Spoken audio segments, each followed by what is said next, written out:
안녕하십니까 단골 여러분들. 어제 날씨가 창문을 열어놓고 자니까 선선해지는 날씨가 됐습니다. 천고마비의 계절이 다가오고 있습니다. 많이 드시고 살 많이 찌고 건강하시는 그런 단골들이 되시기 바랍니다. 척추 박사 닥터왕입니다. 오늘은 20세기에 안 태어나신 구독자분들도 계시겠죠. 1999년대하고 2000년대는 그걸 다 지내본 의사로서 그때랑 지금이랑 의료기기나 이런 것들 차이에 대해서 한번 이야기해보고 싶어서 병원 가서 여러분들이 흔하게 핸드폰으로 찰칵찰칵 찍는 사진들, 예전에는 이런 식의 사진이 아니었고 뷰박스라고 있었습니다. 병원에 가면 형광등이 달려있는 박스가 있었어요. 아직까지 일본 가면 있습니다. 그리고 또 파키스탄, 인도 이런 데 가면 아직 있습니다. 아직까지 필름으로 보는 나라가 있거든요. 일단 사진을 찍습니다. 필름으로 찍습니다. 필름. 예전에는 한 장 한 장 필름으로 찍었어요. 필름으로 찍고 카세트에서 빼서 현상기에 넣어서 찌직찌직 하면서 현상되는 필름을 따끈따끈할 때 기다리고 있습니다. 제가 나오면 봉투에 따다다닥 넣어가지고 뷰박스에 타다다닥 걸어서 보는 겁니다. 근데 이제 사실 확대도 안 되고요. 그다음에 현상이 흐르면 이미지도 망가지고, 제일 단점이라고 하면 찍었을 때 바로 확인이 어려우니까 한참 기다렸다가 환자 포지션을 잡아야 되기 때문에 골절 환자나 급성기 환자를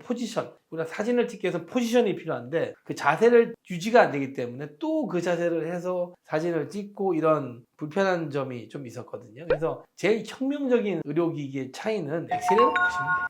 진짜 불편했거든요. 그리고 볼륨이 어마어마합니다. 여러분들 지금이야 CD 한 장에 MRI, 엑스레이, CT 다 갖고 다니시지만 CT 4장에 MRI 몇 장에서 쌓여서 MRI 두세 번 찍으면 이만합니다. 필름이 얼마나 무거운 줄 아십니까? 그래서 그런 것들을 저장하는 공간 이런 것도 다 줄어들었기 때문에 혁명적으로 병원의 스페이스와 인력을 줄인 게 엑스레이가 디지털화된 거다 이렇게 보시면 되고, 또 두 번째로도 혁명적으로 줄인 게 차트죠. 차트가 이제 옛날에는 다 이런 종이로 끄적거리는 이런 차트를 썼는데 요새는 다 디지털로 치니까 요새 기업들 보면은 ESG 경영이라고 하지 않습니까? ESG에서 E가 인바이로멘탈 아닙니까? 그러니까 환경을 개선하는 거에서 가장 중요한 게 에너지를 작게 쓰는 거잖아요.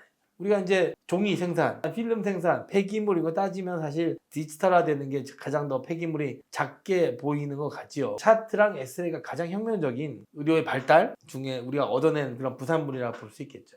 그리고 또 우리가 예전에 여러분들이 수술장에서 항상 옷을 입을 때 천 옷을 입었어요. 천으로 된 옷을 입었거든요. 근데 제가 레전트 할 때쯤 한 중간 정도 됐을 때부터 종이옷이 슬슬 보급되기 시작했어요. 종이옷이 보급되면서 가장 좋은 건 덜 덥습니다. 천 옷을 입으면 두 겹씩 겹쳐 입어야 되거든요. 왜 그러냐면 이 옷이 간호사들이 뒤에서 묶고 우리 정형외과는 또 돌면서 수술하는 게 많아요. 조끼를 항상 입어야 돼요. 조끼를 입으면 굉장히 덥습니다. 거기다가 이 라이트가 LED로 바뀌기 전에는 할로겐 라이트였거든요. 열이 무지막지하게 납니다. 그래서 옷을 두 겹씩 입고 모자 쓰고 마스크 쓰고 거기다 보안경 끼고 장갑 2개 끼고 옷 10개 입으면 너무너무 덥거든요. 근데 종이 옷은 통기가 잘 됩니다. 방수가 대신 잘 됩니다. 가볍고 하나만 입으면 되고.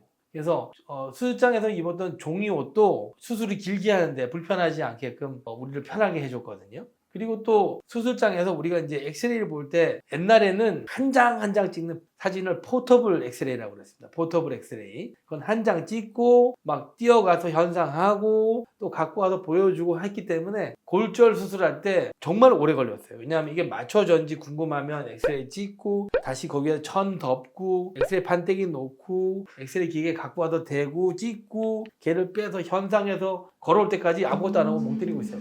근데 요새는 시암이라는 기계가 있습니다.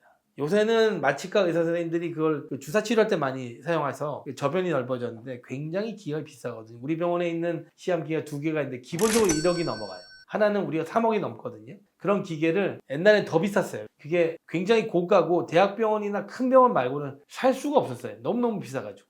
그걸 가지고 실시간으로 보면서 뼈가 맞춰지는 이런 걸 볼 수 있는 그런 획기적인 기기가 있기 때문에 그런 것들이 다 수술 시간을 짧게 만드는, 수술 시간이 짧아지면 감염 위험도 줍니다. 지금 봐서 1990년대랑 2000년대랑 가장 달라진 게 수술장에서 천옷, 그다음에 엑스레이를 디지털로 볼 수 있는 거, 차트도 디지털화된 거, 여러 가지 기계들 이런 것들이 선진화됐죠. 그런 것들 이외에 또 우리가 또 볼 수 있는 게 옛날에는 링겔이 유리병이 많았습니다.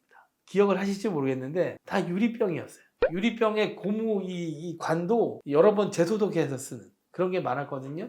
근데 요새는 재소독을 해서 쓰면 의료법 위반이라도 잡혀갑니다. 일회용 용기를 쓰게 돼 있습니다. 그래서 여러분들이 뭐 어떤 분들은 뭐 우리가 링겔 맞을 때 플라스틱 백을 맞으면 거기서 미세 플라스틱이 들어오고 저저저저 이야기 하시는데 유리병을 쓸 수가 없어요. 의료법 위반이라서.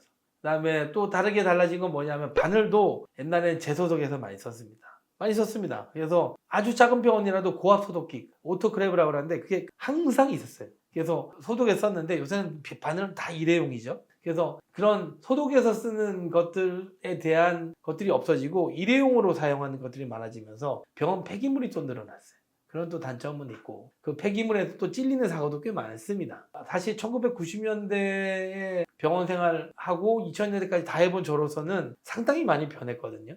근데 여러분들이 지금 당연하게 생각하는 이런 것들이 사실 오랫동안 사람들이 불편해하면서 개선과 개선을 해온 그런 결과물들이기 때문에 병원의 이런 운영에 대해서는 아주 많은 첨단 과학이 들어 있습니다. 그래서 이런 과학기술의 문명의 지적도가 계속 쌓이면서 의학은 굉장히 첨단화된 서비스 사업이 됐거든요. 절대로 무너지지 않아요. 뭐 AI가 아무리 발달해도 수술을 대체하는 의사 비스무리한 로봇이 나올 때쯤 되면 아마 인류는 절변해 있을 겁니다. 제가 볼 때. 전 그렇게 생각합니다. 어쨌든 뭐 제가 떠오르는 몇 가지 21세기와 20세기의 변화된 모습을 몇 가지 설명했는데 어쨌든 이렇게 마무리하도록 하겠습니다. 뭐 궁금한 점 있으시면 뭐 물어보시면 댓글에 달아오시면 또 성실하게 대답하도록 하겠습니다. 감사합니다.